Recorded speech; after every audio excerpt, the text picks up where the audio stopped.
This is the modern periodic table. 118 elements are arranged in this table in a very systematic manner. There are some properties which are related to these elements which define the way in which these elements react. Since the elements are arranged in a very well organized manner, even these properties follow some particular trends. Let's see how.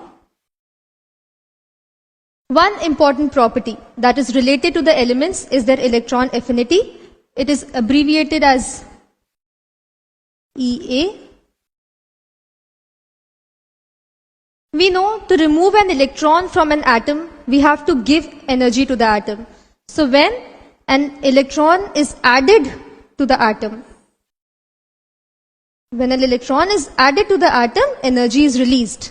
So to remove an electron, we give energy to atom, and when an electron is added to atom, energy is released. So the amount of energy released while converting a neutral gaseous atom. We talk of gaseous atom because by saying gaseous atom, we mean an isolated atom. In liquid or in solid state, the atoms are associated with other atoms. So to talk of isolated atoms, we say that we talk of the neutral gaseous atom. So the amount of energy which is released when we convert a neutral gaseous atom. So now we are adding an electron, so it converts it into a negatively charged ion. Electron affinity. From affinity, we mean attraction. So from the term electron affinity itself, we mean the attraction of electrons towards the atoms. That is, electrons are being added to the atoms. So greater is the attraction of electron to the atom, greater is the energy released, and vice versa. So we have an atom and we add an electron to the atom. This is the electron affinity, and in doing so, energy is released, and this energy is known as electron affinity. Since an electron is added to the atom, it converts it to a negatively charged ion. What happens in a periodic table? How does this electron affinity vary? We know when we move from left to right in a period, the atomic size decreases. When we move from top to bottom in a group, the atomic size increases. So let's see what happens pictorially. As we move from left to right in a period, the atomic size decreases. As a result, the outermost shell comes closer to the nucleus. So the nuclear effect on the outermost shell increases. The attraction of the electrons towards the nucleus increases. Hence there is greater affinity of electrons towards the nucleus. So the electron affinity increases. That is, greater the affinity of electrons towards the nucleus, greater is the energy released when electron is added to the atom. So let's revisit what happens when we move from left to right in a period. The atomic number increases because we know the periodic table is arranged in increasing order of atomic number. As the atomic number increases, the nuclear charge increases. This nuclear charge leads to the greater pull of the outermost shell towards the nucleus. As a result, atomic size decreases. This leads to effective attraction on the valence shell being increased. Therefore, the greater energy is released when an electron is added to the atom. Since the affinity towards the nucleus increases, greater energy is released. Therefore, the electron affinity increases when we move from left to right in a period. So we have three elements: boron, carbon and nitrogen. Which of the three has the greatest electron affinity?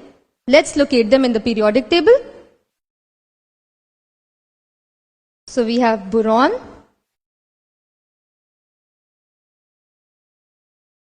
we have carbon and nitrogen.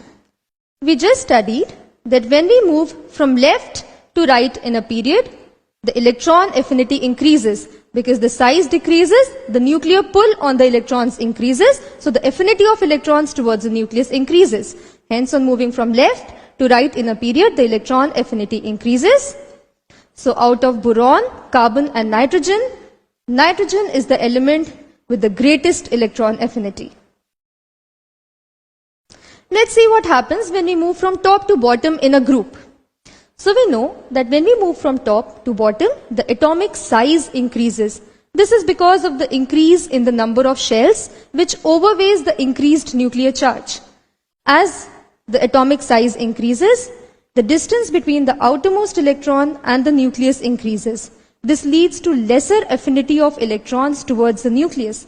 As now the affinity of electrons towards nucleus decreases, lesser energy is released when an electron is added, and therefore the electron affinity on moving from top to bottom in a group decreases.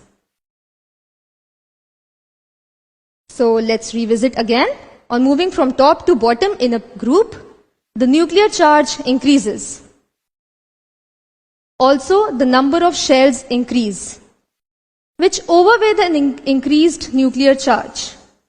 We know the effect of nuclear charge is that it tends to pull the outermost shell closer to itself, but the increase in the number of shells, they increase the distance between the nucleus and the outermost shell. They overweigh the increased nuclear charge, so in effect, the atomic size increases. This leads to effective force of attraction on valence shell being decreased, hence lesser energy is released when an electron is added. As the distance between the outermost shell and nucleus increases, there is lesser affinity of electrons towards the nucleus. Therefore, the electron affinity on moving from top to bottom in a group decreases. So in a periodic table, when we move from left to right across a period, the electron affinity increases. As the atomic size decreases, the affinity of the outermost electrons towards the nucleus increase. As the affinity increases, greater energy is released when an electron is added, so the electron affinity increases. On moving from top to bottom in a group, the atomic size increases. So the outermost shell is away from the nucleus. There is lesser affinity of electrons towards the nucleus. So lesser energy is released when an electron is added to the atom. So the electron affinity decreases when we move from top to bottom in a group.